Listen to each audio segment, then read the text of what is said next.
Hello everyone, it's me back again, and at present I'm trying to sort out a new idea with my next journal. So what I did was I got a manila folder and folded it in half. Then I cut a section out in the middle where you can see that gap there at the bottom of the screen in the middle, and I made sure that it was an even gap so that I've got room for folding the pages. Now these panels are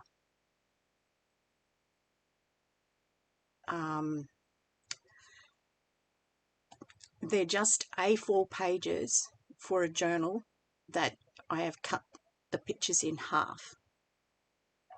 So that gives you two panels, okay? Then I rounded the corners, and I'm going to have the manila folder corners rounded as well. Now, at present, I am just trying to work out exactly what I am going to be doing with this journal. Nothing's set in stone at the moment. I was contemplating folding it one way and then putting these panels, which are a quarter section of, no they're not, they're a half section the other way, going widthways across, I think, the journal, the manila folder.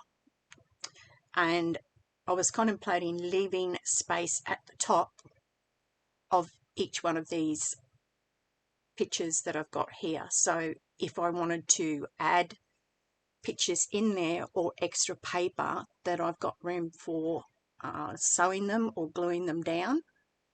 So I'm not really sure exactly which way I'm going to do it. I'm sort of just thinking. So as you can see, I've got a page there and I put the other page in just to see what it's going to look like. So this just gives you an idea how my brain is actually thinking things out.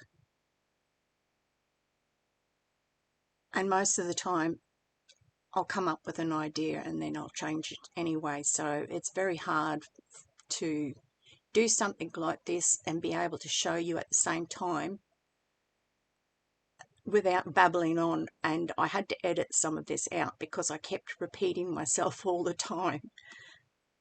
So yeah, it can be difficult, but that's the process. That's the way that I do it, and I just decided to show you how I do it. So yeah, I just cut in half a number of A4 pages for this journal to use in the panels, and they will be stuck down on there. At the moment I don't have my sewing machine, so I won't be doing any sewing. So this is one for those that don't have a sewing machine. Just a glue bottle works well. So yeah, this is the base page that I've got, which I spoke of when I first started. You can see that there's a bit of the middle of the manila folder there, and I've cut out a very, very long U shape from the middle. It's about a 2mm gap in between, so that allows you to fold the page down and then fold it over on itself.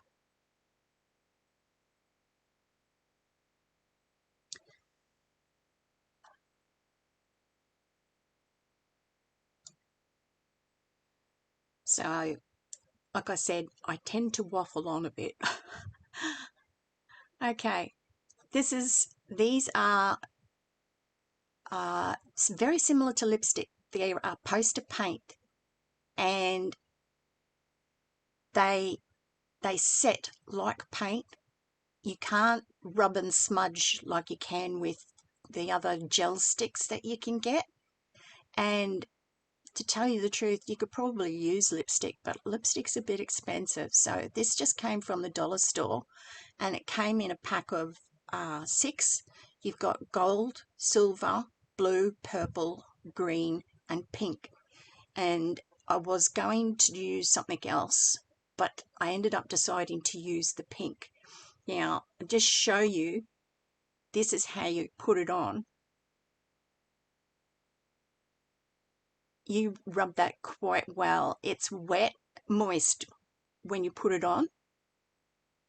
Now these are metallic, so they've got a beautiful sheen to them.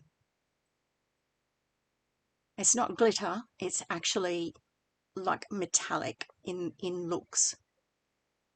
It's quite effective actually. I did do another journal for a friend of mine and I used the green around in it. It was a fairy tale journal actually, and it featured on my Etsy site. See how that shines? See it's shimmering? Now that's only been a little while since I put that on there, and that is already dry.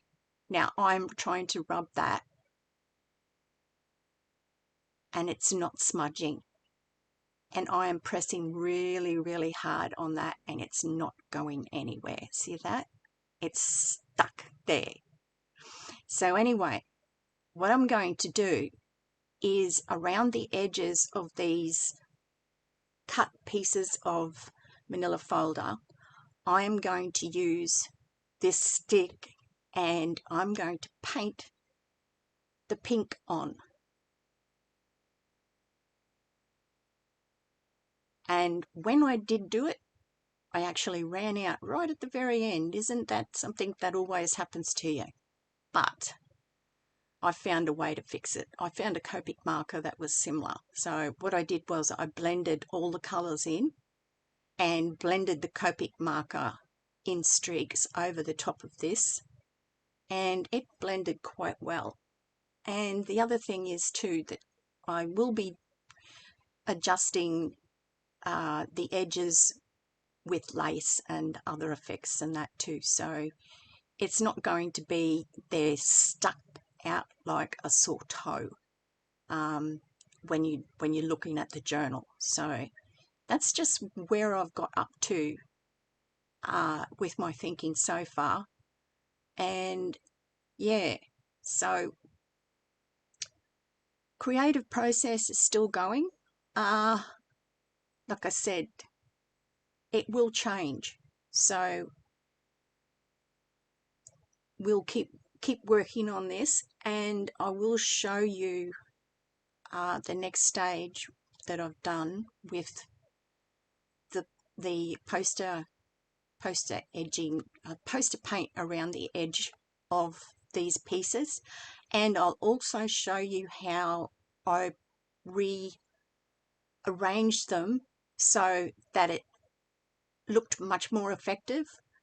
And the other thing is, you've got to keep in mind that you can't bulk these sort of folio journals out because it ain't going to work.